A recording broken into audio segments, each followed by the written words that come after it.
Hello everyone, welcome to our channel. Myself Srishti Agarwal. एक बार फिर से स्वागत है आप सभी का स्कूल राज स्टोरी में, जहां पर मैं लेकर आई थी कक्षा 5 के लिए पर्यावरण अध्ययन पाठ्य पुस्तक का कंप्लीट सॉल्यूशन।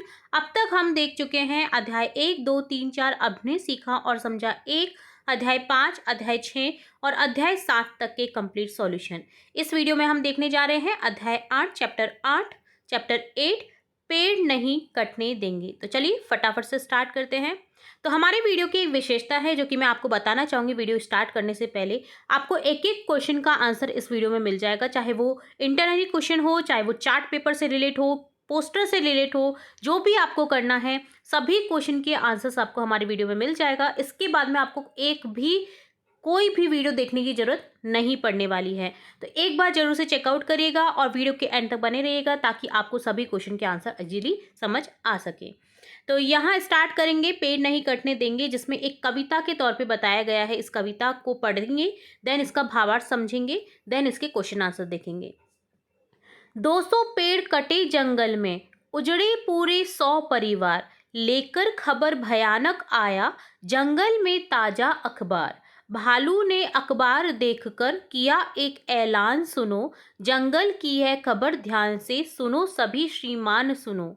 बहुत बढ़ गया मानव का पूरे जंगल पर अत्याचार, हरे पेड़ कटने से ही तो कितने उजड़ गए परिवार। उन परिवारों का क्या होगा जिनके घर में छोटे बच्चे, कई घोंसले गिर पड़े हैं, कुछ पक्के तो कुछ कच्चे। ऐसे ही चलता है तो हम जंगल छोड़ कहाँ जाएंगे, धीरे धीरे बढ़ते बढ़ते शहर यहाँ तक आ जाएंगे। जो कि लिखी गई है सुरेंद्र विक्रम द्वारा, जो कि एक काफ़ी अच्छा मैसेज दे रही है जैसा कि अब होता जा रहा है। तो एक बात ये भी सही है कि अगर हम जंगलों की ओर बढ़ रहे हैं तो उनको रहने के लिए कहाँ आवास मिलने वाला है। हाँ, हम उन्हें कहाँ हटाकर जाएंगे। उनके लिए हम कृत्रिम आवास भी बना देंगे, बट वो सेटिस्फेक्शन नहीं मिलेगा। अगर एक मनुष्य अपने लिए आवास ढूंढ सकता है तो एक जानवर को भी हक है कि उसका आवास उससे छीना ना जाए। ठीक है, प्रकृति ने सबको बराबर बराबर अधिकार दिए हैं, तो हमें ये कोई अधिकार नहीं बनता कि हम किसी से छीने किसी की कोई भी चीज़। ठीक है, इसीलिए जो आक्रामक व्यवहार है वो पशुओं द्वारा, पक्षियों द्वारा इसलिए ही हो रहा है क्योंकि उनका जो आवास है वो हम लोग ही छीन रहे हैं। और फिर हम कहते हैं कि ये फलाना पशु, ये तो बहुत आक्रामक है, इसने हमला कर दिया। नहीं, ऐसा नहीं है। वो जब भूखे रहेंगे, उन्हें कुछ अपने लिए नहीं मिलेगा, तो वो आक्रामक व्यवहार करेंगे ही करेंगे। तो चलिए, ये तो छोटी सी बात थी जिसे मैंने कहना चाहती थी। तो इस तहत आपके इस वीडियो के तहत मैं आपको कह पाई हूँ। तो देखिए, यहाँ पर है पेड़ों को कटने से बचाओ, चलो अपना फर्ज निभाओ। तो दो जो व्यक्ति हैं वो बात कर रहे हैं। आप पूरा जंगल देख रहे हैं जिसमें कटिंग हो रही है, पशु पक्षी इधर उधर भाग रहे हैं। तो एक बहुत ही वृतांत दृश्य है जंगल का। अगर हम इसी तरह से करते जाएंगे तो जंगल नष्ट हो जाएंगे, पशु पक्षी नष्ट हो जाएंगे और पूरा जो पारिस्थितिकी तंत्र है पूरा पूरा व्यर्थ हो जाएगा, पूरा खराब हो जाएगा और हमारी पृथ्वी जल्द ही एक बहुत ही ज़्यादा वैसा ग्रह बन जाएगी जैसे पहले थी, कभी जब मनुष्य नहीं था। ठीक है, तो यह कविता पर्यावरण संरक्षण, पेड़ों को काटने से रोकने के लिए महत्व पर प्रकाश डालती है, विशेष रूप से वनवासियों और वन्य जीवों पर इसके पड़ने वाले नकारात्मक प्रभावों पर। भावार्थ इस तरह से कि कवि जो डॉक्टर सुरेंद्र विक्रम द्वारा रचित यह कविता है पेड़ नहीं कटने देंगी जंगल और उसमें रहने वाले जीवों तथा मानवों के बीच के संबंध को दर्शाती है। पहले आपको पैराग्राफ में बताया गया है कि जंगल का विनाश और उसके परिणाम क्या हो सकते हैं। कविता की शुरुआत इस दुखद खबर से होती है कि जंगल में 200 पेड़ काट दिए गए हैं, जिसके कारण 100 परिवारों को अपना घर छोड़ना पड़ा है। यह खबर जंगल में रहने वाले भालू जैसे जानवरों तक पहुंचती है, जो इस पर चिंता व्यक्त करते हैं और सभी से इस गंभीर समस्या पर ध्यान देने का आग्रह करते हैं। अगला है मानव अत्याचार और वन्य जीवों पर प्रभाव डालने वाली पंक्तियां, जो कि कविता बताती है कि जैसे मनुष्य द्वारा पूरे जंगल पर अत्याचार बढ़ गया है, हरे भरे पेड़ों को कटने से न केवल वन्य जीवों के परिवार जो परिजन हैं या परिवार हैं उजड़ गए हैं, बल्कि उनके घोंसले भी टूट गए हैं जिसमें छोटे छोटे बच्चे रहते थे। यह जानवरों की बेबसी को दर्शाता है कि वे कहाँ जाएंगे जब उनका घर ही नष्ट हो जाएगा। तो शहरों का बढ़ता विस्तार और जंगल का सिकुड़ना, तो कविता चेतावनी देती कि यदि पेड़ों का कटना इसी तरह जारी रहा तो जंगल धीरे धीरे समाप्त हो जाएंगे और शहर लगातार बढ़ते हुए जंगल की सीमा तक पहुंच जाएंगे। यह पर्यावरण संतुलन बिगड़ने के गंभीर परिणामों की ओर इशारा करता है, जो कि अभी देखने को मिल रहा है। ये तो बहुत कम है, आगे आने वाले सालों में अगर ऐसे ही चलता रहा तो आप सोचिए आपदाएँ जो है, प्राकृतिक आपदाएँ वो कितनी बढ़ने वाली हैं। ठीक है, तो इस कविता के तहत एक बहुत ही महत्वपूर्ण संदेश देने की कोशिश की गई है। काफ़ी अच्छी कविता है जिसे आप लर्न करके सुना सकते हैं अपनी बाल सभा में। कुल मिलाकर यह कविता पेड़ों को बचाने, जंगल और वन्य जीवों के आवासों की रक्षा करने तथा पर्यावरण को होने वाले नुकसान को रोकने का एक मार्मिक संदेश देती है। यह हमें प्रकृति के साथ सामंजस्य बिठाने और उसके संरक्षण के लिए प्रेरित करती है। तो ये पूरी कविता थी जिसका हमने भावार्थ भी देखा, अर्थ समझ लिया। चलिए अब क्वेश्चन आंसर्स देखते हैं, आओ चर्चा करें। तो देखिए यहाँ पर 5 क्वेश्चन दिए गए हैं। ऊपर चित्र को देखकर आपके मन में क्या विचार और भावनाएं आई, जो कि चित्र है ये देखिए। तो इससे क्या विचार आया आपको, आपके मन में क्या भावनाएं आई वो बताना है। जंगलों की कटाई क्यों हो रही है, हरे भरे पेड़ से ही तो कितने उजड़ गए परिवार, ऐसा क्यों लिखा गया है, इसके पक्ष में अपने विचार प्रस्तुत करें। जंगलों की कटाई से पर्यावरण, मानव जीवन और जंगली जानवरों पर क्या प्रभाव पड़ता है। जंगल की कटाई की रोकथाम के लिए हम क्या कदम उठा सकते हैं। तो सबसे पहले क्वेश्चन का आंसर देखेंगे। ऊपर चित्र को देखकर मन में क्या विचार और भावनाएं आई। तो इस चित्र को देखकर मेरे मन में पेड़ों को बचाने, पर्यावरण की रक्षा करने का विचार आया। मुझे ये देखकर दुख हुआ कि कैसे पेड़ों के कटने से जंगल में रहने वाले जानवरों के घर उजड़ रहे हैं। पेड़ों को बचाने की आवश्यकता महसूस हुई। जंगलों की कटाई क्यों हो रही है, क्योंकि जंगलों की कटाई मुख्य रूप से मानव की बढ़ती जरूरतों के कारण हो रही है। जैसे कि खेती के लिए जमीन प्राप्त करना, लकड़ी का उपयोग घर बनाने, फर्नीचर बनाने, ईंधन के लिए करना, शहरीकरण, उद्योगों के विकास के लिए इस तरह से जंगल की कटाई हो रही है। हरे भरे पेड़ कटने से ही तो कितने उजड़ गए परिवार, तो ऐसा क्यों लिखा गया है, इसके पक्ष में अपने विचार प्रस्तुत कीजिए। तो आंसर हो जाएगा, यह पंक्ति इसलिए लिखी गई है क्योंकि हरे भरे जंगल जो हैं, हरे भरे पेड़ जंगल में रहने वाले अनगिनत पशु पक्षियों का घर होते हैं। पेड़ों के कटने से उनके घोंसले और आवास नष्ट हो जाते हैं, जिससे वे बेघर हो जाते हैं और उनका पूरा परिवार उजड़ जाता है। यह मानव द्वारा प्रकृति को पहुंचाई क्षति को दर्शाता है। फोर्थ क्वेश्चन है, जंगलों की कटाई से पर्यावरण, मानव जीवन एवं जंगली जानवरों पर क्या प्रभाव पड़ता है। तो जंगलों की कटाई से पर्यावरण पर कई नकारात्मक प्रभाव पड़ते हैं, जैसे ग्लोबल वार्मिंग में वृद्धि, जैसा कि अभी आपको देखने को मिल रहा है। गर्मी लगातार बढ़ती हुई जाएगी। वर्षा चक्र में बदलाव, वर्षा पहले जून जुलाई अगस्त तक होती थी, अभी सितंबर अक्टूबर तक बढ़ गई। आगे आने वाले सालों में आप देखिएगा वर्षात कितनी अनियमित हो जाएगी। मिट्टी का कटाव, जैसा कि आप देख रहे हैं शिमला, हिमाचल प्रदेश की ओर मिट्टी का कटाव हो रहा है, क्योंकि लोगों ने घर बना लिए हैं किनारे पेड़ों को काट करके। तो ये सभी देखने को मिलेंगे नकारात्मक प्रभाव। मानव जीवन पर इसका प्रभाव स्वच्छ हवा और पानी की कमी, प्राकृतिक आपदाओं में वृद्धि के रूप में देखा जा सकता है। जंगली जानवरों के लिए यह उनके आवास का विनाश और उनकी प्रजातियों के विलुप्त होने का कारण बनता है, जिससे पारिस्थितिकी तंत्र पूरा असंतुलन हो जाएगा और जो चीज़ें हैं वो अनियमित होने लग जाएंगी। ठीक है, तो इस तरह से आंसर था ये। अगला क्वेश्चन है, जंगल की कटाई की रोकथाम के लिए हम क्या कदम उठा सकते हैं। तो जंगल की कटाई की रोकथाम के लिए हम कई कदम उठा सकते हैं, जिनमें पेड़ लगाना, पेड़ों की कटाई पर रोक लगना, लकड़ी की वैकल्पिक स्रोतों का उपयोग करना, लोगों को वनों के महत्व के बारे में जागरूक करना, वन संरक्षण कानूनों की सख्ती से लागू करना शामिल है। तो आगे इसमें कहा गया है, वो तो कविता थी जिसे हमने रीड किया। तो इसी चैप्टर में देखिए आगे कहा गया है कि पेड़ पौधे हमारे जीवन का अभिन्न अंग है। उनका महत्व केवल उनसे मिलने वाले उत्पादों तक सीमित नहीं है। आपने पिछली कक्षाओं में पढ़ा होगा, जो आपकी सेकंड थर्ड जो क्लास थी फोर्थ, तो पेड़ पौधों में भी जीवन होता है, वे भी संवेदनाएं महसूस करते हैं। क्या आपने कभी सोचा है कि यदि हमारे आसपास पेड़ पौधे नहीं हो तो हमारा जीवन कैसे होगा। हम अक्सर पेड़ों को केवल संसाधन के रूप में देखते हैं, लेकिन क्या हम उनके साथ सह अस्तित्व में जीना सीख रहे हैं। खेजड़ली आंदोलन की घटना हमें क्या सिखाती है। तो सभी क्वेश्चनों के आंसर हम देखेंगे। वहाँ लोगों ने पेड़ों की रक्षा के लिए अपने प्राणों की भी चिंता नहीं की थी। खिजड़ली अगर आंदोलन आपने सुना हो तो। प्रकृति का संतुलन बनाए रखने के लिए हमें जंगल, पानी, हवा और मिट्टी, हर प्राकृतिक तत्व के साथ संतुलन और सम्मान का भाव रखना होगा। हम अपने आसपास के पेड़ पौधों की देखभाल के लिए क्या कर सकते हैं वो बताइए। तो देखिए पेड़ पौधों का महत्व और देखभाल कैसे कर सकते हैं। तो पेड़ पौधे हमारे जीवन का अभिन्न अंग है। उनका महत्व केवल उनसे मिलने वाले उत्पादों तक सीमित नहीं है। वे सजीव होते हैं, संवेदनाएं भी महसूस कर सकते हैं। यदि हमारे आसपास पेड़ पौधे नहीं होंगे तो हमारा जीवन बहुत कठिन हो जाएगा, क्योंकि वे ऑक्सीजन, भोजन, आश्रय, अन्य आवश्यक चीजें प्रदान करते हैं। अभी आप देखिएगा, एक इसका लाइव एग्जाम्पल मैं बता दूं जो कि मेरे साथ में भी हुआ है, कि आसपास अगर आपके पेड़ नहीं हैं, पेड़ पौधे नहीं हैं और आप उस जगह पर निवास कर रहे हैं, चाहे वो बिल्डिंग हो, सोसाइटी हो, आप देखेंगे हर महीने आपको गले से संबंधित रोग होंगे। जुकाम, खांसी ये सब होगा। क्यों? क्योंकि हम वातावरण की जो दूषित वायु है वो ग्रहण कर रहे हैं। पेड़ पौधे नहीं होंगे तो जो कार्बन डाइऑक्साइड है उसकी मात्रा बढ़ जाएगी, ऑक्सीजन की कमी हो जाएगी, जिसके कारण हमारे जो सांस संबंधी रोग हैं वो बढ़ जाएंगे। अभी आप देखिएगा गले के संबंधित जो रोग हैं वो उनका जो वृद्धिकरण है वो काफ़ी हो रहा है, वो इसी कारण हो रहा है। जिस घर में आप देखेंगे चारों तरफ पेड़ पौधे हैं ना, उनके घर में वहाँ पर आपको गले से संबंधित रोग कम देखने को मिलेंगे, वो स्वस्थ रहेंगे, वो खुश रहेंगे। तो हो सकता है मैं ज़्यादा कह रही हूँ, बट एक चीज़ ज़रूर कहूँगी कि आप अपने बड़ों से कह कर के एक घर में आवश्यक रूप से पेड़ ज़रूर लगाएं, चाहे वो पीपल हो, बरगद हो, कुछ नहीं होता उसकी जड़ से, ठीक है? अगर वो होगा तो आपको स्वच्छ हवा मिलेगी, स्वच्छ वायु मिलेगी, ठीक है? तो खेजड़ली आंदोलन तो आपने सुना ही होगा, खेजड़ी को बचाने के लिए लोगों ने अपनी जान तक दे दी थी। तो खेजड़ली आंदोलन की घटना हमें ये सिखाती है कि हमें पेड़ों की रक्षा के लिए किसी भी हद तक जाना चाहिए, क्योंकि वहाँ के लोगों ने पेड़ों को बचाने के लिए अपने प्राणों की भी चिंता नहीं की थी।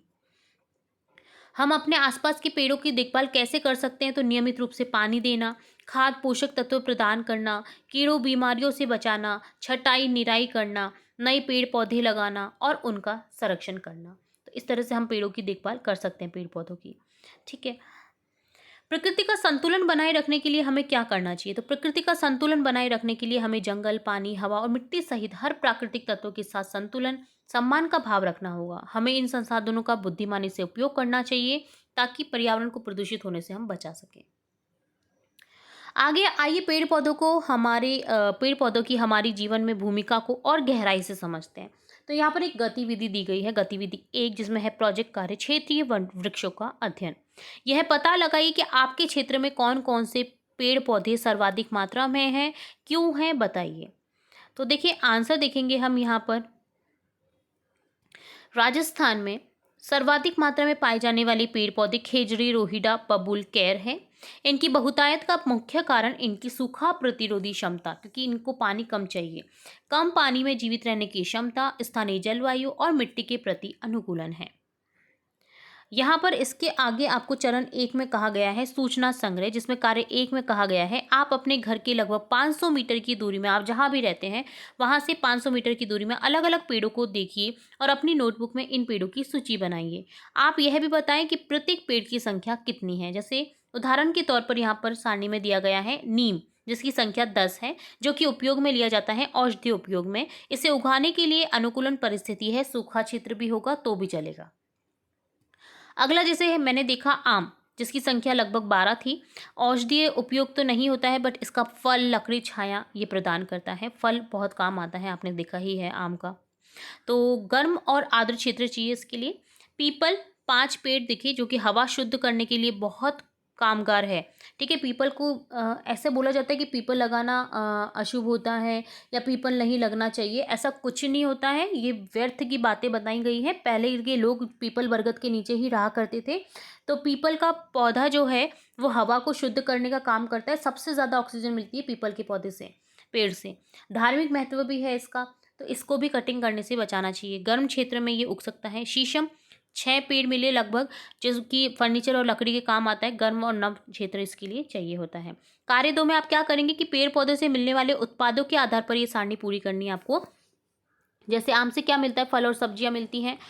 इधर लकड़ी, तेल के लिए भी इसकी लकड़ी काम में आ सकती है। भवन निर्माण की वस्तुएं बनाने के लिए भी इसकी लकड़ी काम में आ सकती है। इसी तरह से नीम का लिखेंगे तो नीम देखिए इधर लकड़ी के लिए यूज़ में लिया जाता है। नीम का तेल बनाने के लिए भी इसका यूज़ किया जाता है।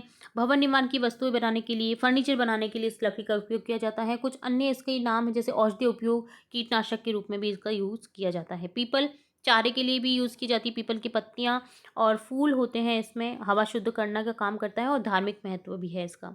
शीशम ईंधन लकड़ी के रूप में यहाँ पर यूज़ किया जाता है। भवन निर्माण की वस्तुएं, फर्नीचर बनाने के लिए यूज़ किया जाता है। नारियल फल प्राप्त होता है नारियल से। ईंधन लकड़ी तेल के रूप में यूज़ किया जाता है। नारियल का तेल भी बनाया जाता है। भवन निर्माण की वस्तुओं में भी इसका यूज़ किया जाता है। जैसे कि आप देखते होंगे पत्तियां जो होती हैं इसकी, वो झोंपड़ियाँ बनाने के लिए लोग यूज़ में लेते हैं। खेजड़ी सभी तरह से यूज़फुल है। देखिए खेजड़ी से सांगरी सब्जी जो है वो भी मिलती है। चारा खिजड़ी की जो पत्तियां हैं वो ऊँट के लिए बहुत अच्छी रहती हैं, काफ़ी पोषक तत्व पाए जाते हैं इसकी पत्तियों में, तो ये चारे के लिए भी बहुत उपयुक्त है। ईंधन, इसकी जो लकड़ी होती है सूखी, वो ईंधन के रूप में भी यूज़ में ली जाती हैं, चूल्हा वगैरह में यूज़ किया जाता है इनकी लकड़ियों को। भवन निर्माण की वस्तुओं में भी खिजड़ी के वृक्ष का यूज़ किया जाता है, फर्नीचर निर्माण में भी किया जाता है। फूल, आपने रोहिड़ा का फूल देखा ही होगा खिजड़ी का, जो कि काफ़ी महत्वपूर्ण है अपनी दृष्टि से, तो फूल भी प्राप्त होता है और औषधीय उपयोग भी है। यानी कि खिजड़ी जो है एक तरह से कल्प वृक्ष मान लीजिए, जिसका हर एक चीज़ यूज़फुल है, तभी तो इसे बचाने के लिए लोगों ने अपनी जान तक दे दी थी। तो ये खिजड़ी जो वृक्ष है हमारे राजस्थान की शान है, इसे भी जहाँ भी आप देखें बचाने की कोशिश करें। तो इस तरह से आपको ये सारणी पूरी करनी थी, ठीक है? तो ये हो गया आपका गतिविधि 1 और जो आपका कार्य 1 और 2 था चरण 1 का कंप्लीट। अब देखिए चरण 2 में क्या कहा गया है, समूह कार्य है। शिक्षक के लिए क्या काम दिया गया है यहाँ पर, बच्चों को समूह में विभाजित करना है। 5-6 बच्चे प्रत्येक समूह में रहेंगे। प्रत्येक समूह से उसके सदस्यों द्वारा एकत्र जानकारी का सारांश देने के लिए कहें। बच्चे जानकारी का आदान प्रदान कर सकते हैं, एक दूसरे से अज्ञात पेड़ों के नाम पूछें। इसके बाद प्रत्येक समूह की जानकारी को मिला करके सारी जानकारी का सारांश तैयार करने में मदद करें। ठीक है, तो ये एक शिक्षक के लिए समूह कार्य है, जो कि आप ग्रुप बना करके कर सकते हैं। चरण 3 में आपको क्या करना है, प्राप्त जो जानकारी है उसका विश्लेषण, सामूहिक प्रस्तुति कैसे देंगे वो हमें करनी है। समूह 1 के लिए क्या होगा कि प्राप्त जानकारी को एक ग्राफ के रूप में प्रस्तुत कीजिए, जिनमें वे पेड़ जो सबसे बड़ी संख्या में पाए जाते हैं, ऐसे मुख्य 10 पेड़ों का ग्राफ उनकी संख्याओं के आधार पर पूरी कक्षा के रूप में प्रस्तुत कीजिए। ठीक है, ग्राफ बना के प्रस्तुत करना है। और समूह 2 के लिए काम है कि एक चार्ट में ऊपर दी गई तालिका बना करके कक्षा में लगाइए। कुछ पेड़ों से एक से अधिक वस्तुएं प्राप्त होती हैं, तो उस तरह के चित्र बना सकते हैं। जैसे कोई भी पेड़ ले लीजिए, जैसे रोहिणी का खिजड़ी का वृक्ष ले लीजिए, उसके क्या क्या यूज हैं आप उसकी चारों तरफ बना सकते हैं। प्रत्येक समूह अपने विचारों को एक साथ व्यवस्थित रूप से एक चार्ट पर लिख करके प्रस्तुत कर सकते हैं। तो देखिए सबसे पहले तो मैं आपको समूह 2 का जो काम दिया गया है, जिसमें कुछ पेड़ों से एक से अधिक चीजें प्राप्त होती हैं, वो आप बना करके दर्शा सकते हैं। देखिए पेड़ है यहाँ पर जो कि काफ़ी यूज़फुल है, जैसे आप खिजड़ी का वृक्ष ही मान लीजिए, जैसे ईंधन के लिए, चारे के लिए, आश्रय के लिए, दवाई के रूप में, ठीक है, फर्नीचर के बनाने के रूप में। और इस पर अगर मधुमक्खियाँ छत्ता बना लेंगी तो शहद भी प्राप्त होगा, फल फूल प्राप्त होंगे, फल सब्जी प्राप्त होती है जो कि कैर सांगरी आपने सुना हो, सांगरी की सब्जी बहुत ही टेस्टी लगती है, पोषक तत्वों से युक्त होती है, तो ये भी मिलती है इससे। ठीक है, और सभी चीज़ें जो इससे मिलती हैं वो यहाँ पर आपको दर्शा देनी है। ठीक है, तो एक बार बता दूं, खिजड़ी का वृक्ष जिसने भी लगाया है ना, जो खेती कर रहे हैं आज के ज़माने में, जो उसकी सब्जी है सांगरी, उसकी इतनी पॉपुलैरिटी हो रखी है बाहर विदेशों में कि लोग लाखों करोड़ों कमा रहे हैं खिजड़ी के वृक्ष लगा करके। ठीक है, तो अगर आप में से कोई खेती बाड़ी करता है तो ये जानकारी अपने बड़ों को दे सकते हैं आप। ठीक है, इसी तरह से आप कई सारे पेड़ों को बना करके दर्शा सकते हैं चार्ट के रूप में। जैसे नीम का वृक्ष ले लीजिए, जिससे ऑक्सीजन मिलेगी, लकड़ी मिलेगी। ठीक है, नीम की पत्तियों से तेल बनाया जाता है यूज़ करके, दातुन यूज़ में ली जाती है, नीम की जो शाखाएं होती हैं जो निकलती है छोटी छोटी पतली पतली। ठीक है, तो इस तरह से यहाँ पर दवाई बनाने के लिए औषधि उपयोग भी है उसका, तो इस तरह से आप यूज़ कर सकते हैं। इसी तरह से देखिए खिजड़ी वृक्ष को मैं आपको बता दूं, 1988 में इसकी जो खिजड़ी वृक्ष का एक डाक टिकट जारी हुआ था, जिससे मैंने चाहा कि आपको बता दूं, ये आपको अगर जानकारी नहीं हो तो इस तरह का डाक टिकट जारी हुआ था खिजड़ी वृक्ष का। ठीक है, तो यहाँ पर आप क्या कर सकते हैं, ठीक है, तो इस तरह से आपको ये दर्शाना है, पूरा समूह कार्य है। तो ये डन हो जाता है। अब ग्राफ हम आगे देखेंगे, पहले हम देख लेते हैं अभ्यास 1, पौधों की देखभाल और संरक्षण। पेड़ पौधों से मिलने वाले उत्पादों के बारे में तो हमने पीछे खूब चर्चा की है। आइए इस बारे में भी पता लगा कि इनकी देखभाल और सुरक्षा के बारे में हम कैसे सोचते हैं। तो समूह में चर्चा करके आपको बताना है आपके गांव में पौधों की देखभाल के लिए कौन कौन से तरीके अपनाए जाते हैं, नए पौधों को कैसे उगाते हैं और उनकी देखभाल कैसे की जाती है। तो देखिए आपके गांव में पौधों की देखभाल निम्न तरीके से अपनाए जाते हैं, जैसे पौधों को समय समय पर पानी देना, खाद गोबर डालना, जानवरों से बचाने के लिए चारों तरफ बाड़ लगाना, पौधों को कीटों से बचाने के लिए छिड़काव करना, समय समय पर पौधों की छटाई करना। अगला क्वेश्चन था नए पौधों को कैसे उगाते हैं और उनकी देखभाल कैसे करते हैं। तो देखिए अच्छे बीज या पौधे लेकर के खेत बगीचे में लगाना, शुरू में अधिक ध्यान देना, नियमित रूप से पानी देना, पौधे के आसपास की मिट्टी को मुलायम रखना, पौधे को धूप और हवा मिलने का ध्यान रखना, पौधे की बढ़त देखते रहना, आवश्यकता अनुसार खाद डालना। ठीक है, तो ये अभ्यास 1 के क्वेश्चन है जिसमें आपको समूह चर्चा करनी थी और लिखना था। आगे अभ्यास 2 है जिसमें प्रत्येक समूह एक पौधा लगाएगा कहा गया है। हर समूह अपने पौधे को एक दोस्त की तरह नाम रखे, ठीक है? आपको नाम रखना है उसका, जैसे कुछ भी आप नाम रख दीजिए उसका। अगले 6 महीनों तक इस पौधे में होने वाले बदलावों को ध्यान से देखें, बदलाव को पुस्तिका में लिखें। ठीक है? तो करेंगे इस क्वेश्चन को भी। तो सबसे पहले यहाँ पर देखते हैं, सोचो और बताओ क्या इन पौधों में नई पत्तियाँ आई? आपको फिर क्या करना है, अवलोकन करना है कि इसके पास-पास की मिट्टी गीली रहती है या सूखी? क्या कीट-पतंगे इस पर आते हैं? इन पौधों की देखभाल कीजिए और साप्ताहिक अवलोकन कीजिए। जैसे एग्ज़ाम्पल के तौर पर पेड़ का नाम है आम का पौधा। बीज या पौधा लिया था। रोपण की तिथि कब है? जैसे आप लिख दीजिए 9 सितंबर 2025 को आपने उगाया, ठीक है? कुछ भी आप लिख सकते हैं यहाँ पर डेट, और उसके बाद में आपको स्थान बताना है कि कहाँ पर आपने ये किया, विद्यालय का बगीचा। तो देखभाल की दिनांक यहाँ पर लिखेंगे, जैसे 20 सितंबर 2025 को मैंने फिर से देखा उसे, तो पौधा बनने की प्रक्रिया में आप लिखेंगे थोड़ा बड़ा हुआ, पौधे की देखभाल का तरीका नियमित रूप से पानी दिया गया, पत्ती का स्वरूप हरी कोमल, फूल अभी तक नहीं मिला है, फल नहीं आए हैं, आसपास के कीट पतंगे, पौधे के आसपास मुझे चींटियाँ दिखी और पौधे से जुड़ी मेरी भावनाएं, पौधे को देखकर खुशी हुई। ठीक है? अब इसी तरह से कुछ दिन और बीते और फिर अवलोकन किया, तो 1 अक्टूबर 2025 को डेट लिखी। पौधा बनने की क्रिया में देखिए शाखाएं निकली उस पौधे से और खाद डाली गई पौधे की देखभाल में। पत्ती का स्वरूप था चमकदार और मोटी, और अभी तक फूल फल नहीं मिले हैं क्योंकि फूल फल आने में काफ़ी टाइम लगता है वृक्ष के पार्ट को। तो आसपास हमें क्या देखने को मिला, तितलियाँ, टिड्डियाँ। ठीक है? पौधे से जुड़ी मेरी भावनाएं, पौधे को स्वस्थ देखकर मुझे अच्छा लगा, खुशी महसूस हुई। तो इस तरह से आप यहाँ पर कोई भी पौधे का एग्जाम्पल सारणी में लिख सकते हैं। इस सारणी के अलावा आप इस सारणी को आगे भी बढ़ा सकते हैं कोई और पौधा लेकर के। ठीक है?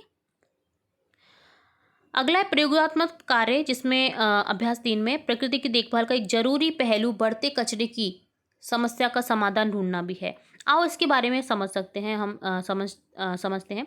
अपने विद्यालय से निकलने वाले कचरे की समझ बनाइए। अपने विद्यालय की किसी एक कच्ची जगह पर 2 छोटे गड्ढे बनाएं। एक गड्ढे में जैविक कचरा यानी केले के छिलके, दूसरे गड्ढे में प्लास्टिक कचरा यानी चिप्स, नमकीन के पैकेट दबाएं।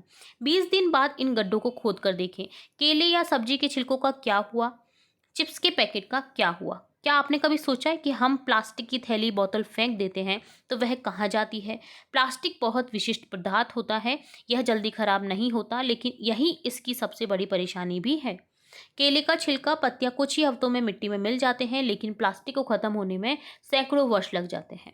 कुछ प्लास्टिक ऐसी होती है जो सिर्फ एक बार इस्तेमाल करके फेंक दी जाती है, जैसे प्लास्टिक की थैलियाँ, पानी की बोतलें, स्ट्रॉ, चम्मच आदि को सिंगल यूज प्लास्टिक कहते हैं, यानी एक यूज में ये खराब हो जाते हैं।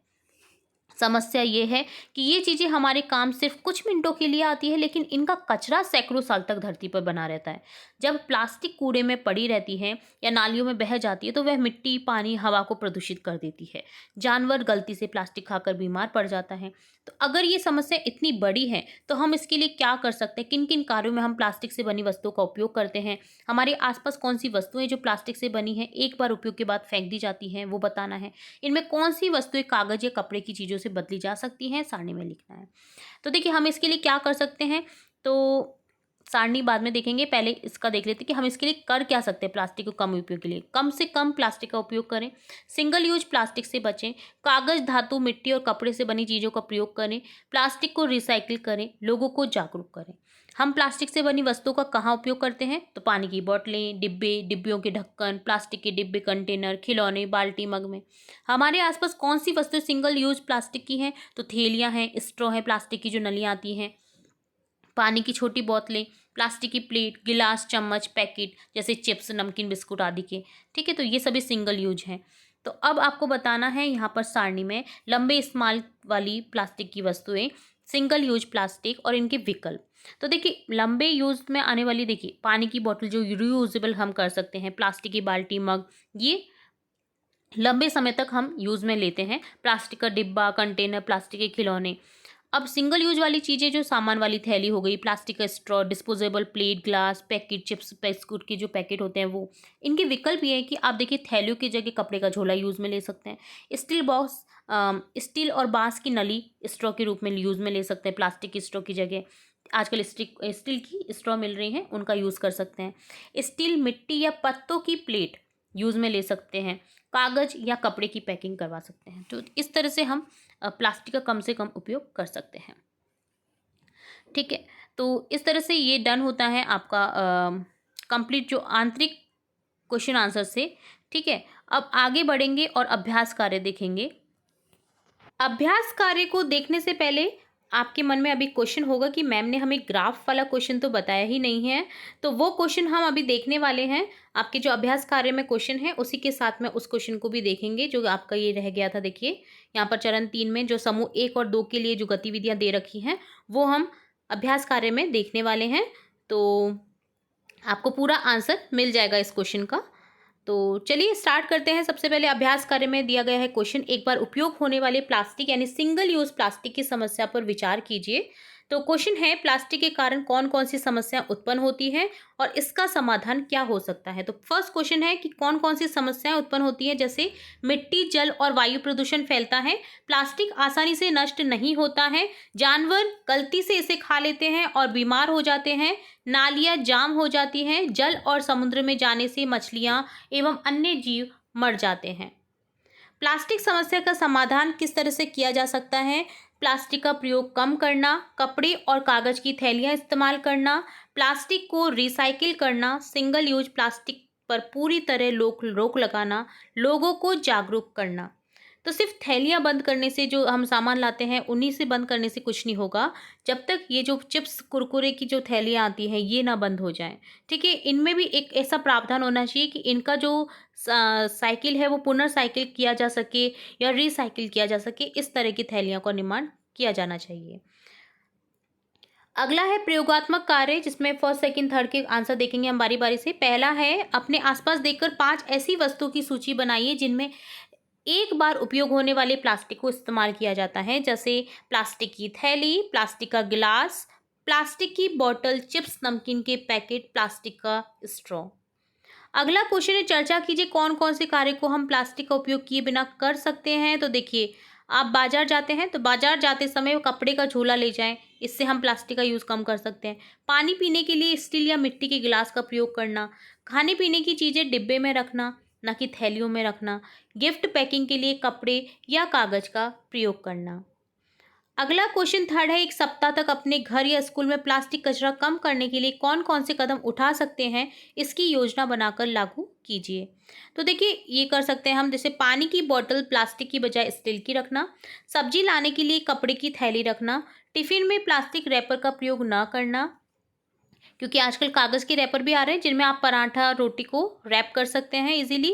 एल्यूमिनियम फॉइल का यूज़ ना करें, वैसे भी वो हानिकारक होता है, और इसके अलावा प्लास्टिक का भी यूज़ ना करें। स्कूल में बच्चों को नो प्लास्टिक डे मनाने के लिए प्रेरित करना। अगला पार्ट है सोचिए और लिखिए, जिसमें अगेन 3 क्वेश्चन है, तो बारी बारी से प्रत्येक क्वेश्चन का आंसर देखेंगे। क्या हमारे पास ऐसे विकल्प हैं जो पर्यावरण को नुकसान नहीं पहुंचाते हैं। तो आंसर देखेंगे, हाँ हमारे पास कई ऐसे विकल्प हैं जो पर्यावरण को नुकसान नहीं पहुंचाते, जैसे कपड़े की थैलियाँ, मिट्टी स्टील के बर्तन, कागज की पैकिंग। सेकंड क्वेश्चन है, यदि हम छोटे छोटे बदलाव करें तो इससे क्या असर हो सकता है। तो इससे सकारात्मक असर पड़ सकता है, जैसे प्लास्टिक कचरा कम होगा, पर्यावरण स्वच्छ रहेगा, जानवरों और पक्षियों की रक्षा होगी, आने वाली पीढ़ियों को स्वस्थ वातावरण मिलेगा। जंगलों और नदियों में फेंका गया प्लास्टिक हानिकारक होता है, इसे आपको दर्शाना है एक चार्ट के माध्यम से भी। तो जंगलों और नदियों में फेंका गया प्लास्टिक निम्नलिखित कारणों से हानिकारक, जैसे इससे जानवर और मछलियां मर जाती हैं, पानी दूषित होता है, पर्यावरण असंतुलित होता है। तो देखिए, इस तरह से आप एक प्लास्टिक प्रतिबंध या प्लास्टिक से रिलेटेड पोस्टर बना सकते हैं, चार्ट बना सकते हैं, जिसमें आपको देखिए गीला सूखा कचरा अलग अलग करने के लिए कहा गया है। अगर आप प्लास्टिक का उपयोग नहीं करेंगे तो आप पेड़ पौधों की रक्षा कर सकेंगे, मिट्टी अच्छी रहेगी, स्वस्थ रहेगी। इसी तरह से जो पशु पक्षी हैं थैलियों का यूज़ कर लेते हैं गलती से, वो भी नहीं करेंगे अगर बैन हो जाएगा तो। और जो ये प्लास्टिक की बोतलें फेंकी जाती हैं जिसमें मछलियाँ अंदर पहुंच जाती हैं, तड़प तड़प कर मर जाती हैं क्योंकि बाहर नहीं निकल सकती वो उससे, तो इस तरह से उनको भी बचाया जा सकता है। तो इस तरह से आप ये चार्ट बना सकते हैं। ठीक है, अगला पार्ट है, यहाँ पर देखिए अभ्यास 1 दिया गया है। तो निम्नांकित सारणी को शिक्षक की सहायता से भरने के लिए कहा गया है, जैसे जंगलों की कटाई के कारण क्या क्या हैं, जैसे खेती के लिए जमीन बनाना, इमारतें सड़कें बनाना, लकड़ी प्राप्त करना, खनन कार्य, वन्य जीवों के घर उजड़ने के प्रमाण, किससे दर्शित होते हैं? जैसे जानवरों का गाँव और शहर की ओर आना। अगर गाँव में या शहर में कोई पशु पक्षी या कोई भयानक जानवर आ गया है, तो उसका ये कारण है कि उसका जो घर था वो उजाड़ दिया गया है। इसी के लिए वो बस्तियों में आने लगे हैं। कई प्रजातियों का विलुप्त होना, देखिए आप कई सारे ऐसे जानवर देख सकते हैं जो विलुप्त होने की कगार पर हैं। पेड़ों पर निर्भर जीव कौन-कौन से हैं? जैसे पक्षी, बंदर, हाथी, कीट-पतंगे, शेर, बाघ, ये सभी पेड़ों पर ही डिपेंड करते हैं। जंगलों की कटाई के प्रभाव क्या होगा? जैसे वर्षा कम होना, ग्लोबल वार्मिंग, मिट्टी का कटाव, बाढ़, सूखा, पशु पक्षियों का जीवन संकट में आ जाएगा। जंगलों की कटाई के समाधान क्या कर सकते हैं? वृक्षारोपण करना, जंगलों की सुरक्षा के नियम बनाना, लकड़ी का विकल्प अपनाना, पर्यावरण जागरूकता फैलाना। तो ये अभ्यास 1 था। अभ्यास 2 में कहा गया है व्यावहारिक गतिविधियां और परियोजना कार्य दिए गए हैं, जिसमें गतिविधि 1 में कहा गया है स्थानीय वृक्षों का अध्ययन। विद्यार्थी को अपने आसपास पेड़ों की सूची तैयार करने को कहना है टीचर को, और निम्नलिखित चार्ट भरने के लिए प्रेरित करना है। जैसे पेड़ का नाम लिखेंगे, आम, नीम, संख्या लिख देंगे, जैसे जो भी आपके आसपास है संख्या इसकी। आम की जैसे 15, नीम की 10। उपयोग क्या क्या किया जाता है? आम का फल लकड़ी और छाया के लिए यूज़ किया जाता है, और नीम का औषधि, छाया और लकड़ी के लिए। उगाने की अनुकूल परिस्थितियाँ होती हैं। जो आम होता है उसके चाहिए होता है गर्म और आर्द्र जलवायु, काली दोमट मिट्टी। आपने देखा होगा महाराष्ट्र साइड में आम काफ़ी फेमस है और काफ़ी आते हैं वहाँ पर आम। तो क्यों आते हैं? क्योंकि वहाँ पर काली दोमट मिट्टी पाई जाती है, जो कि इसके लिए उपयुक्त होती है। नीम के लिए देखिए, नीम के वृक्ष के लिए गर्म और शुष्क जलवायु चाहिए। सभी प्रकार की मिट्टी में ये उग जाता है इजीली। बहुत अच्छा पेड़ है, जिससे औषधि बनाने के लिए यूज़ में लिया जाता है। लकड़ी यूज़ में ली जाती है, छाया प्रदान करता है, कोई नुकसान नहीं होता इस पेड़ से। अगली गतिविधि है वनस्पतियों का वर्गीकरण। तो देखिए यहाँ पर आपने जैसे आम और नीम देखा, आप इसे बढ़ा करके आगे भी इस तरह से अवलोकन कर सकते हैं। जैसे पीपल का लिख सकते हैं, जिनकी संख्या 8 है। ऑक्सीजन, छाया, धार्मिक महत्व है पीपल का। गर्म जलवायु में पर्याप्त मात्रा चाहिए इसके लिए। शहतूत जैसे पेड़ों की संख्या यहाँ पर 6 लिख देंगे। फल, पत्तियाँ, रेशम के कीटों के लिए यूज़ में लिया जाता है ये पौधा। ठंडी से मध्यम जलवायु चाहिए इसके लिए। उपजाऊ मिट्टी चाहिए। गुलमोहर जैसे संख्या 5 है, सजावट और छाया के लिए यूज़ में लिया जाता है। गर्म और नम जलवायु चाहिए, और उपजाऊ मिट्टी चाहिए। तो इस सारणी को आप आगे भी बढ़ा सकते हैं, जो कि आपको यहाँ पर स्पेस नहीं था, तो मैंने आपको इस तरह से बता दिया है।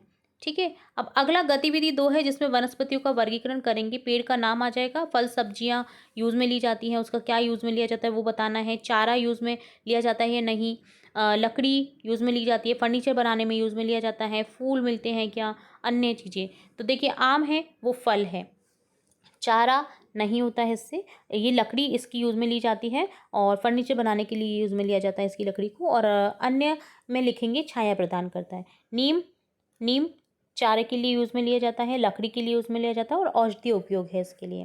तो इस तरह से आपको टिक कर देना है जिन जिन पेड़ों को आप इस श्रेणी में रख सकते हैं। तो आप इस तरह से पीपल, शहतूत, गुलमोहर के लिए भी कर सकते हैं। ठीक है। जैसे पीपल क्या है, पीपल फल सब्जियाँ तो इससे प्राप्त नहीं होती है, पर पीपल जो है लकड़ी बहुत यूज़फुल होती है, फर्नीचर के लिए यूज़फुल होती है। ठीक है। और धार्मिक महत्व है इसका, और औषधीय उपयोग भी है। ठीक है। तो इस तरह से आप देख सकते हैं। आगे है सामूहिक प्रस्तुति और ग्राफ निर्माण। जो मैंने पहले आपको कहा था कि आपको इसका आंसर अभ्यास कार्य में दिखेगा, वो ही आप इस यहाँ पर देख सकते हैं।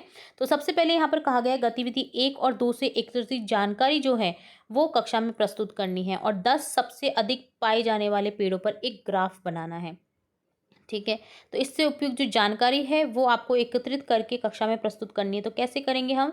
गतिविधि 1 के तहत छात्रों ने अपनी स्थानीय क्षेत्र में पाए जाने वाले पेड़ों की सूची बनाई थी, जैसे आम, नीम, पीपल, शहतूत, गुलमोहर आदि।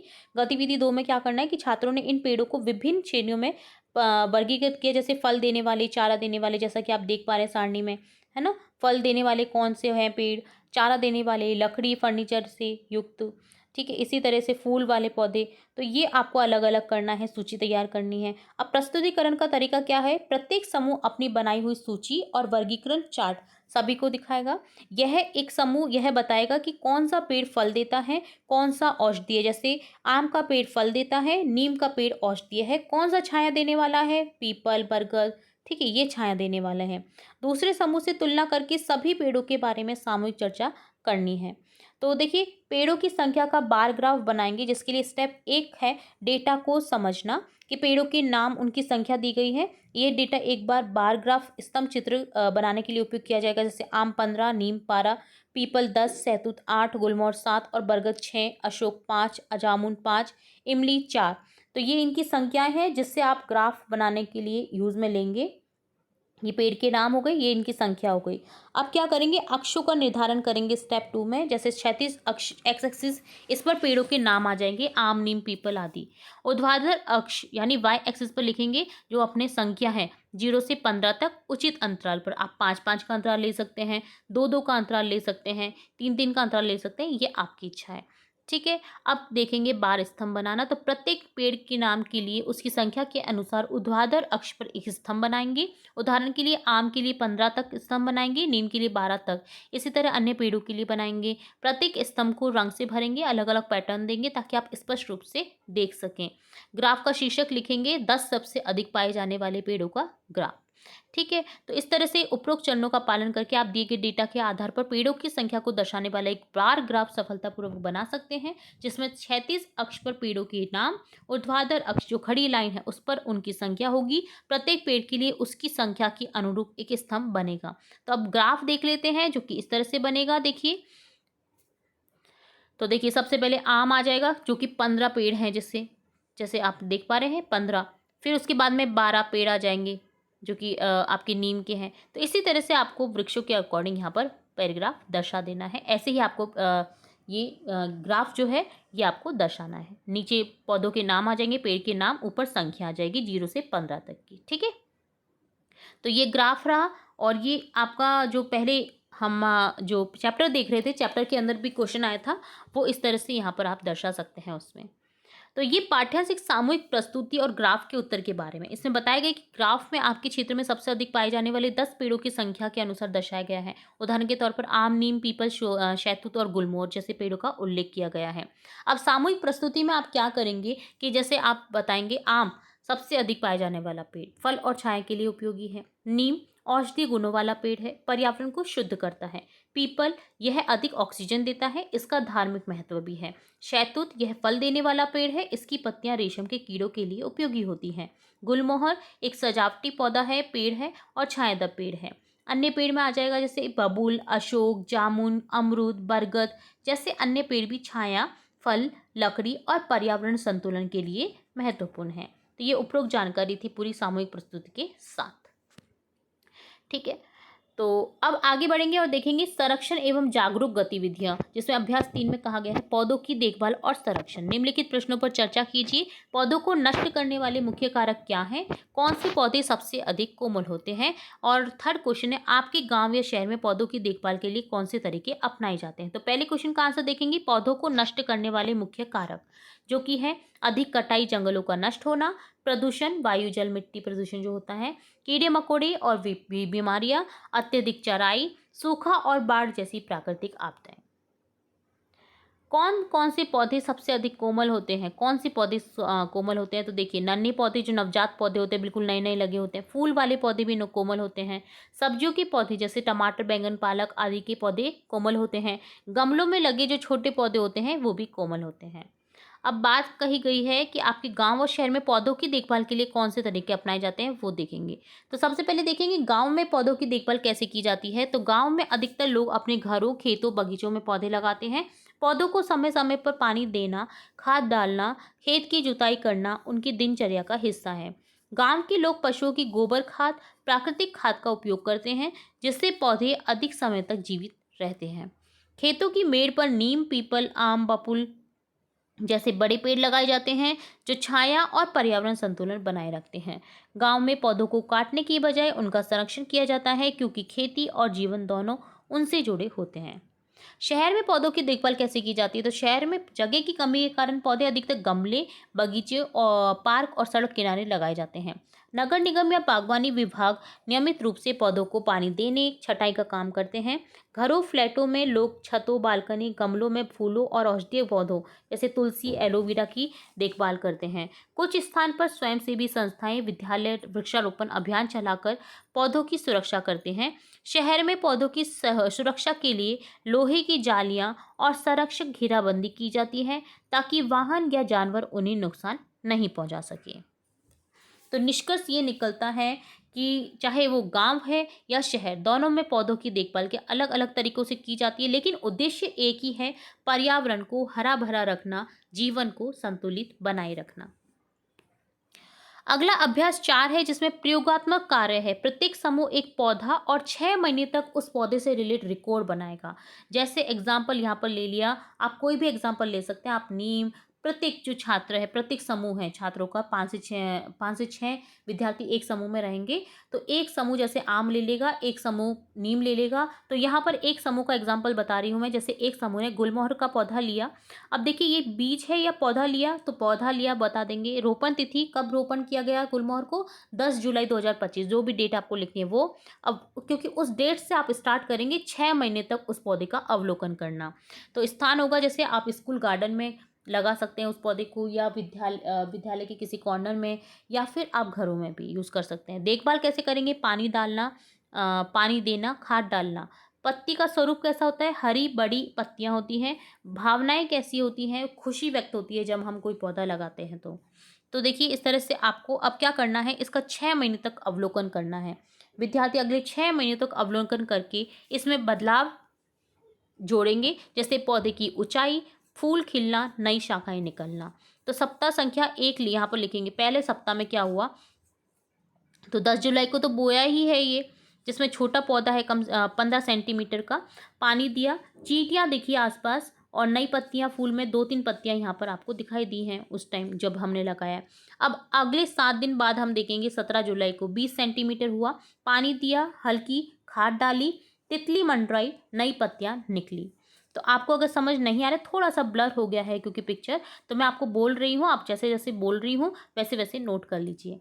अगला हम देखेंगे 24 जुलाई को, जिसमें देखिए 25 सेंटीमीटर पानी दिया, कोई कीट नहीं, पक्षी पत्तियां जो है बड़ी हुई। 31 जुलाई 30 सेंटीमीटर पानी दिया, मिट्टी को गीला किया और ढीला किया, सॉरी, और टिड्डा दिखा पास में उस पौधे की और पत्तियां आई। 7 अगस्त को देखा 35 सेंटीमीटर हो गया, खाद डाली, पानी दिया, गौरैया बैठी थी उस पर, और 8-10 पत्तियां आ गई हैं अब तक। 14 अगस्त को 40 सेंटीमीटर हुआ, पानी दिया, कोई कीट नहीं, पत्तियां चमकीली हरी। 21 अगस्त को 45 सेंटीमीटर का हुआ, पानी दिया, सिंचाई की, तितलियां दिखी, नई शाखाएं निकली। इसी तरह से यहाँ पर 28 अगस्त को हम देखेंगे तो 50 सेंटीमीटर हो गया पौधा, खाद डाली, मधुमक्खी आई और पत्तियां भी आ चुकी हैं। 4 सितंबर को देखिए 55 सेंटीमीटर हो गया ये, पानी दिया, ठीक है, और हल्के कीड़े दिखे थोड़े से, उन्हें हटाया, और हरी पत्तियां घनी दिखी, ठीक है। इसी तरह से 11 सितंबर को देखा तो 60 सेंटीमीटर हो गया, पानी दिया, चींटियां दिखी, शाखाएं बड़ी हुई। 18 सेंटीमीटर, 65 सेंटीमीटर, पानी और खाद डाला, कोई कीट नहीं दिखा और पत्तियां दिखी। इसी तरह से देखिए 25 सितंबर को देखेंगे, जिसमें 70 सेंटीमीटर का हो गया, पत्तियां हो गई हरी भरी, चौड़ी चौड़ी, और निराई, पानी दिया, पक्षी बैठा, भावनाओं में यहाँ पर लिखेंगे, सॉरी, नई पत्तियां फूल में, ठीक है। तो इस तरह से हम करते हुए जाएंगे। तो देखिए, पूरा ये जो आपका डिस्क्रिप्शन है ना, आप देख पा रहे हैं, यहाँ पर भावनाएं भी बता दी गई हैं। भावनाएं जैसे पक्षी बैठा था, ये तो हुई हलचल। अब देखिए भावनाएं कैसा कैसा लगा आपको, ये भी आप बता सकते हैं। जैसे आनंद आया उस पौधे को देख करके उस दिन।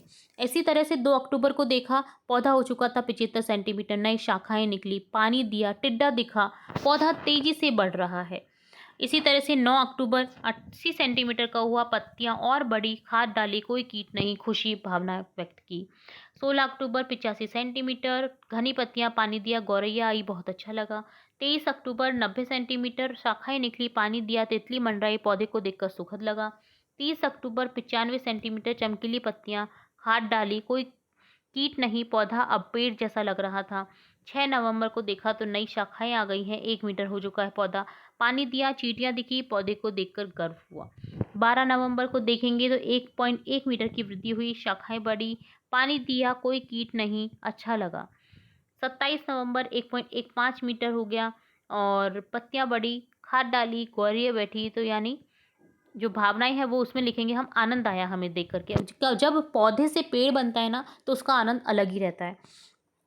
इसी तरह 4 दिसंबर को भी देखेंगे, ठीक है, तो 1.2 मीटर वृद्धि हुई है उसमें। 11 दिसंबर को 1.25, 18 दिसंबर को 1.3, 25 दिसंबर को 1.35, 1 जनवरी को 1.4 मीटर की वृद्धि हुई है और पौधा मेरा सच्चा मित्र लगने लगा इस दिन मुझे, ठीक है। तो इस तरह से ये पूरा डिस्क्रिप्शन आपको देना था, 6 महीने तक अवलोकन करना था आपको, ठीक है। ज़रूरी नहीं है आप प्रत्येक दिन को लिखें, आप 10-15, 10-15, 10-15 दिन का गैप रखें और इस सारणी को इस तरह से कंप्लीट कर सकते हैं, ठीक है। जिसमें आपको भावनाएं भी लिखनी है, देखभाल कैसे की आपने, क्या करा, पानी डाला, खाद डाली, निराई की, पौधे की ऊंचाई आपको देखनी है, तिथि देखनी है जिस भी डेट को आपको लगाया है, कीट या पक्षी अन्य जानवर कोई बैठे हैं क्या उसके ऊपर वो देखना है, और नई पत्तियां फूल खिले हैं, कितनी पत्तियां फूल खिले हैं ये बताना है, और भावनाएं बता देनी है कि कैसा अनुभव हुआ आपको, ठीक है। तो इस तरह से ये डन होता है कंप्लीट। बहुत ही इंपॉर्टेंट था ये डेटा, अगर आपने नोट नहीं किया तो अभी नोट कर लीजिए और इसे पढ़ लीजिए ताकि इस तरह का कोई भी क्वेश्चन आए तो फटाफट से आप कर सकें, ठीक है। अगला है अभ्यास 5 जिसमें कहा गया है कचरे का अपघटन परीक्षण। तो अपघटन परीक्षण कैसे करते हैं कचरे का? एक गड्ढे में जैविक कचरा अर्थात केले के छिलके और पत्तियां डालेंगे, दूसरे में प्लास्टिक कचरा दबाएंगे, 10 दिन बाद देखेंगे कि कौन सा पदार्थ सड़ गया है, कौन सा जस का तस रहा। इससे छात्रों को अपघटन और कचरा प्रबंधन की महत्ता समझ आएगी। कचरे के प्रबंधन से जुड़ी एक प्रश्नावली निर्माण करिए। उदाहरण प्रश्नावली नीचे दी गई है। नीचे दिए गए प्रश्नों के उदाहरणों से आप भी ऐसे ही अन्य प्रश्न बना सकते हैं। तो देखिए, कचरे का अपघटन परीक्षण तो हमने देखा, जैसे जैविक प्लास्टिक कचरे के अपघटन पर किए गए इस परीक्षण से ये निष्कर्ष निकलता है कि जैविक कचरा जो होता है, केले के छिलके, पत्तियां 10 दिनों में सड़कर खाद में बदल जाते हैं जो पौधों के लिए उपयोगी है। इसके विपरीत प्लास्टिक कचरा जैसे पैकेट, जस का तस रहता है और उसमें कोई बदलाव नहीं होता, जिससे स्पष्ट होता है कि प्लास्टिक का अपघटन नहीं होता, यह प्रदूषण फैलाता है। इससे निष्कर्ष ये निकलता है कि जैविक कचरा मिट्टी में मिलाकर पौधों के लिए खाद बनाता है, प्लास्टिक कचरा नष्ट नहीं होता है, पर्यावरण में प्रदूषण फैलाता है। अब देखिए, प्लास्टिक के विघटन में कितना समय लगा वो पूछा है हमें यहाँ पर। तो अगले क्वेश्चन आप देख सकते हैं, क्या आप जानते हैं कि प्लास्टिक के विघटन अर्थात नष्ट होने में कितना समय लगता है? प्लास्टिक स्कूल में कहाँ से आता है, इसे कैसे रोका जा सकता है? आपके घर में सबसे अधिक प्लास्टिक का उपयोग कहाँ कहाँ किया जाता है? क्या आप विद्यालय में प्लास्टिक का उपयोग कम करने के लिए तैयार हैं? तो चारों ही क्वेश्चन के आंसर देखेंगे तो सबसे पहले प्लास्टिक के विघटन में लगने वाला समय जो कि है सैकड़ों वर्ष लग जाते हैं विघटन होने में। स्कूल में प्लास्टिक के स्रोत और रोकथाम कैसे होगी? तो प्लास्टिक स्कूल में बच्चों की थैलियों, पैक्ड फूड, बोतलों के रूप में आता है। इसे रोकने के लिए कपड़े की थैली, डिब्बों का प्रयोग करना चाहिए। प्लास्टिक टिफिन भी यूज में नहीं लेना चाहिए बच्चों के लिए, क्योंकि काफ़ी हार्मफुल रहता है। स्टील का टिफिन ही लें ताकि वो लॉन्ग टाइम भी चल सके। घर में प्लास्टिक का सर्वाधिक उपयोग कहाँ किया जाता है? किराने की थैलियाँ, पैक्ड सामान और बोतलों में। विद्यालय में प्लास्टिक का उपयोग कम करने के लिए तैयारी। तो देखिए, हाँ, विद्यालय में प्लास्टिक का उपयोग कम करने के लिए कपड़े की थैली और स्टील की बोतल का उपयोग करेंगे, ठीक है। अगला है आकलन, जिसमें 2 क्वेश्चन है। विद्यालय की प्रार्थना सभा में पर्यावरण जागरूकता अभियान चलाइए। कौन से ऐसे जीव हैं जो पूरी तरह से अपनी सुरक्षा के लिए पेड़ पौधों पर ही आश्रित हैं? सूची बनाइए। तो पहला देखिए, आप जागरूकता अभियान के तहत कुछ भी कर सकते हैं, जैसे आप वचन सुना सकते हैं, स्लोगन लिख सकते हैं अपने स्कूल में, जैसे पेड़ पौधों की सुरक्षा हमारी जिम्मेदारी है, प्लास्टिक से बचें, धरती को सजाएं, के कपड़े का झोला अपनाएं, प्रदूषण दूर भगाएं, हर दिन एक पौधा लगाएं, जीवन को खुशहाल बनाएं। तो आंसर देखेंगे, देखिए पहले का कि प्रार्थना सभा में पर्यावरण जागरूकता अभियान कैसे चलाएंगे। तो देखिए, पर्यावरण प्रतिज्ञा लेंगे, पहले सभी छात्रों और शिक्षकों द्वारा पर्यावरण संरक्षण की प्रतिज्ञा ली जाए। पर्यावरण गीत, नाटक प्रस्तुत कर सकते हैं, भाषण संबंधी बता सकते हैं, जैसे पर्यावरण के महत्व को बता सकते हैं, बचाने के तरीकों को, पेड़ लगाने का महत्व समझा सकते हैं, छात्रों को पेड़ लगाने और उनकी देखभाल करने के लिए प्रेरित किया जाए। कचरा प्रबंधन में कचरा कम करने, पुनर्चक्रण करने और सही ढंग से निपटाने के बारे में जानकारी दी जाए। अगला क्वेश्चन है, कौन से ऐसे जीव है जो पूरी तरह से अपनी सुरक्षा पेड़ पौधों पर ही आश्रित हैं? सूची बनाइए। जैसे गिरगिट, यह अपने रंग को बदलकर पेड़ पौधों के पत्तों, शाखाओं के साथ घुल-मिल हो जाता है ताकि शिकारियों से बच सके। तो ये भी है जो डिपेंड करता है पूरा का पूरा पेड़ पौधों पर। कीट पतंग, कई कीट जैसे टिड्डा, पत्ती जैसा दिखने वाला कीट, स्टिक इंसेक्ट होता है, अपनी आकृति और रंग के कारण पेड़ पौधों के बीच छिपे रहते हैं, दिखाई नहीं देते हैं। ठीक है। कुछ पक्षी जैसे कोई छोटे पक्षी अपने घोंसले पेड़ों पर ही बनाते हैं, अपने पत्तियों के बीच में छिप करके शिकारियों से अपनी सुरक्षा करते हैं। कुछ मेंढक और छिपकलियां जैसे ये भी पेड़ पौधों के रंग और बनावट का उपयोग करके शिकारियों से छिपते हैं। कुछ सांप, हरे रंग के सांप अक्सर पेड़ों की शाखाओं पर रहते हैं, पत्तियों के बीच आसानी से छिप जाते हैं। तो ये पूरा आकलन था जिसमें दोनों क्वेश्चन का आपको डिटेल में आंसर देना था। आप इसको शॉर्ट वे में भी कर सकते हैं, जो मैंने समझाया है आप उसे हटा दीजिए। आप सिर्फ टॉपिक टॉपिक भी लिख सकते हैं, जैसे कुछ सांप, कुछ मेंढक छिपकलियां, कुछ पक्षी, कीट पतंग, गिरगिट। ठीक है। तो इस तरह से डन होता है आपका कंप्लीट चैप्टर। काफ़ी लेंदी चैप्टर था, 58 पेज का टोटल चैप्टर था, जिसमें हमने स्टार्टिंग से लेकर एंड तक सभी क्वेश्चन के आंसर देखे हैं, एक भी क्वेश्चन मिस नहीं किया है। होप सो आपको सभी क्वेश्चन के आंसर इजीली समझ आ गए होंगे। फिर भी अगर कहीं डाउट रहता है तो कमेंट बॉक्स में कमेंट करके पूछ सकते हैं। आपका अपना चैनल समझिए, आप कमेंट करते हैं तो हमें भी मोटिवेशन मिलता है कि हाँ, आप पढ़ रहे हैं, देख रहे हैं हमारी वीडियो को। वीडियो कैसा लगा ज़रूर से बताएगा कमेंट बॉक्स में। इसके अलावा वीडियो को लाइक करें, अगर पसंद आया है तो वीडियो को शेयर करें अपने फ्रेंड्स के साथ, और चैनल को सब्सक्राइब करें, बेल आइकन पर क्लिक करना बिल्कुल ना भूलें, ताकि मैं नेक्स्ट वीडियो जब भी अपलोड करूं तो तुरंत से आपको नोटिफिकेशन के थ्रू मिल सके। फिर मिलेंगे नई वीडियो के साथ, तब तक के लिए धन्यवाद।